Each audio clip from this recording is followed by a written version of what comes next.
Hi, this is Jeff, KC8OLO here, and I wanted to make a few follow-up videos to the things that will apply to both the SDS 100 as well as the BCD 436 radio scanners.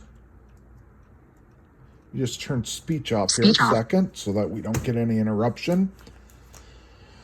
But we're going to start out with adding a new or updating the favorites list and database on Sentinel, as it is a Monday when I'm recording this. So when I do that, I'm going to set this down here a second. And hopefully the database will be ready to update, because I know that when I first, I'll change the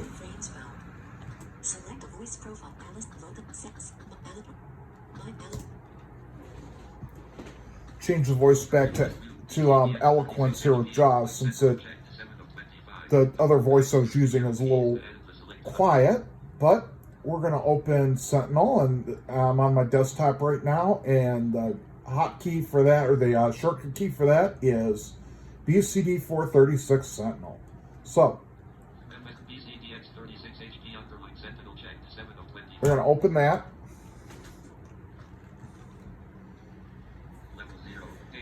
And now we are going to update the master database.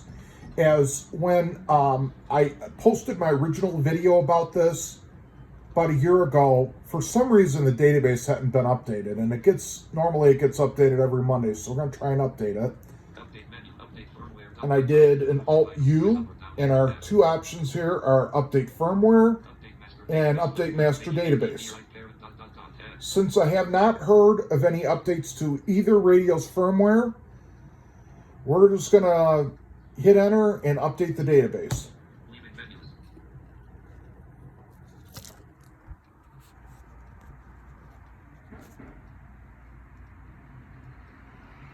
And all of these things that I'll be talking about, I'm going to be linking the easier to read manual on markscanners.com for both the 436/536 as well as the SDS 100 and 200. Those manuals are together for both the base or the desk/mobile units and the handhelds. And it's very useful information. I got a lot out of it.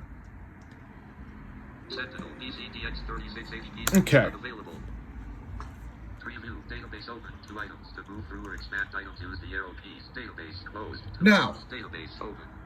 I'm going to act as though I want to edit a favorites list. So what I'm going to do is, for simplicity's sake, Alt-E,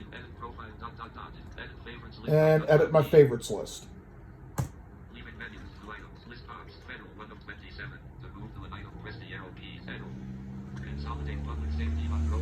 And the first letter navigation will work in this dialog box. So I'm going to go to update consolidated public safety, and for there I've got my conventional as well as trunk system settings here as well. So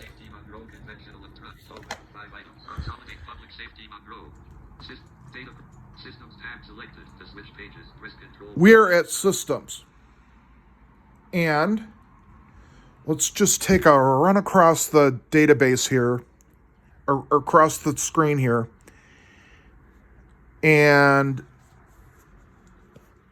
I will run through this dialog box. The first system I have here is Data grid view table. System name row 0 selected. Monroe column 65535. Row 65535. that is all my conventional public safety frequencies for Monroe County here in New York. Avoid row 0 selected. Dash column 655. And avoid means that I can lock it out, like you could lock out talk groups or other things like that. Dash will indicate that it's not locked out. System type row 0 selected. Conventional column 6. And our system type is conventional. ID colon search row 0 selected. Off column 65535. Row 655. If I wanted to do an ID search, and this mainly holds true for trunking systems, if I turned that on, it would not only scan through the talk groups that I myself might have programmed into there through favorites, lists, and departments, but also it'll scan for new talk groups that either I or the RR database might not be aware of yet. So it's always good to do that. I like having a list of talk groups and things like that, but I always like to explore trunking systems in areas that I've never been to before or that I'm not familiar with, just so that I can see what's going on and, make my own discoveries. So we're going to move down. Emergency alert row 0 selected. Left parent, no right parent. Column 65535. Row 65535. And let's look at our options here in this. Emergency alert row 1 select. Emergency alert row 0 selected. Left parent, no right parent. Column 655. Oh, maybe there isn't one. Maybe that button isn't accessible for some reason. Emergency alert light row 0 selected. Left parent, no right parent. Column.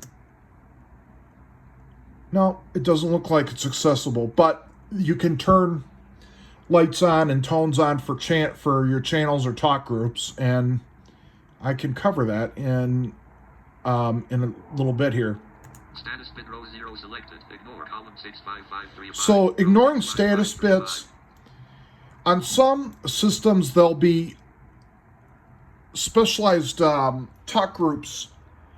These are mainly Motorola systems, the older ones. You don't have to worry about it too much with P25 or EDAX. But on the old Motorola Type 2 systems that do not use fleets and subfleets but use talk groups, in the old days there used to be a status bit for special types of calls.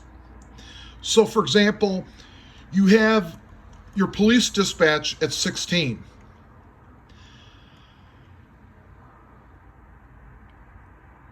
$16 would be marked as your normal dispatch.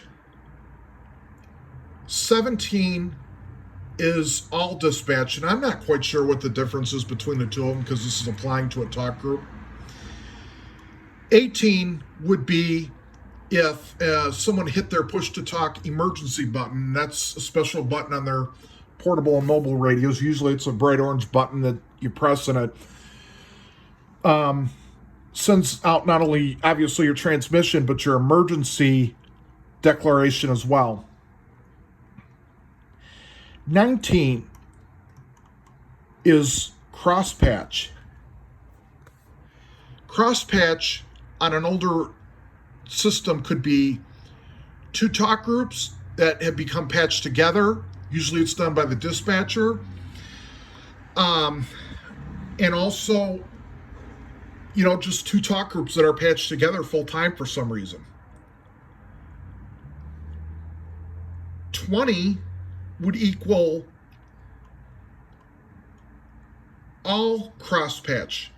So I don't quite know what the difference. I never could figure out what the difference is between regular talk group and all talk group. 21 is emergency cross patch. So if somehow the system's configured to where you have the push to talk emergency cross patches to another group. 22 is not selected. 23 is multi-select, and that's initiated by a dispatcher who wants to broadcast across multiple groups or groups and conventional channels, but not cross-patching them together. From 24 to 31 are the same functions as 16 to 24, but they're encrypted. So 24 would be regular encrypted talk group. 25 would be all encrypted talk group. 26 would be encrypted emergency. 27 would be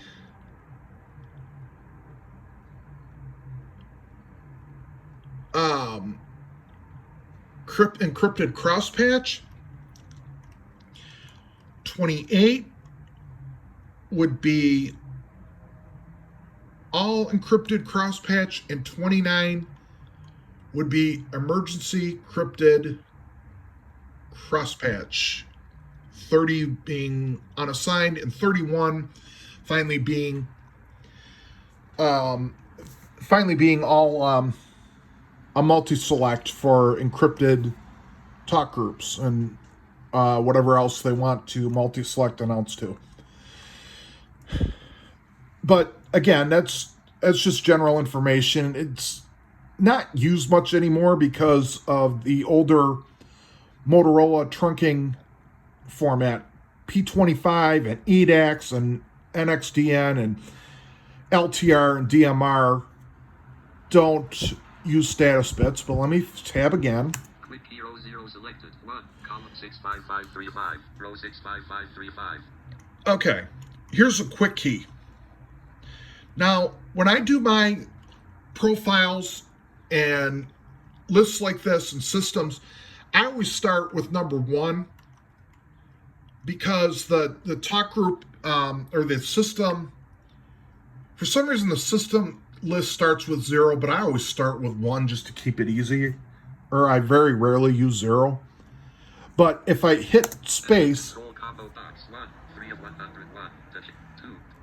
and arrowed up and down, I would be able to I'd be able to change the number for the number for that. Number tag row 0 selected. None. Column 65535. Row 6. I leave this alone, the number tag, because it's just giving additional numbers for channels and things like that. I've never noticed it to go in order of channel. So if I put assigned, say, Rochester Police or something to channel 1, or fire to channel 2, all of the things that I've ever programmed in, when I've changed that, I haven't noticed any differences when the numbering of or in the organization of the way numbers are set up as far as channels are concerned. Hold time row 0 selected. 0 sec. Column 65535. Row 6. Hold time for the system is 0 seconds. And let's see what our options are with hold time. So it's you're scanning and you got multiple systems going. 1 sec. 2 of 256. 2 sec. 3 of 256. You can hold up to hold time row 0 selected. 2 sec. Digital waiting time row 1 selected. 400 ms. Column 6. NXDN TGID format. Priority ID scan row 1 selected. Off. Column 6. Hold time row 1 selected. 0 sec. Column 6. Number tag row 1 selected. Quick. Hold time row 1 selected. 0 sec. Column 6 5. Priority ID scan row 1 selected. Off. Editing control combo box. Off. 1 of 2. The change. Priority ID. 0 key. On. 2 of 2. And let's see what. Just take a little look. Priority ID scan row 1 selected. On. Column 655. Priority ID scan row 1 selected. NXDN TGID format row 1 selected. N. Priority ID scan row 1 selected. On. Column 65535. Row 65. Priority ID scan row 0. I'd leave that alone. It's just me. And if you want to go into set priorities, you'd set a channel when you edit your channels. And I think what I'm going to do is set a couple of videos up. One showing there's this one that's demonstrating, just how what the interface looks like with a favorites list, and then in another one I'm going to do one where we actually get in there and work on a system in the channel, and I demonstrate that. So then that, I believe, is just the way that the analog or the transmission ends, is that it reverts back to analog. But let me see. Actually, End code row 0 selected. Analog. NXDN TGID format row 0 selected. Message column 65535. Row 6. Okay. That's just for NXDN. That's just the format in which the talk group ID is displayed on the screen, as well as in the monitor or on the scanner's display. Digital waiting time row 0 selected. 400 ms column 65535. Row 65535. Digital waiting time 400 ms. I left that alone. I never really have experimented with it. System name row 1 selected. Monroe, Ontario P-25. And then we're in system name row 1, which is Monroe and Ontario County, Project 25. In all of the videos that I'm doing here, I'm going to provide a link to markscanners.com. And I will be right back, and in our next video, I'll show you all what I do when I edit actual system. So we'll do the Monroe County trunking system here in a minute. Speech on. Take picture. Stop recording video.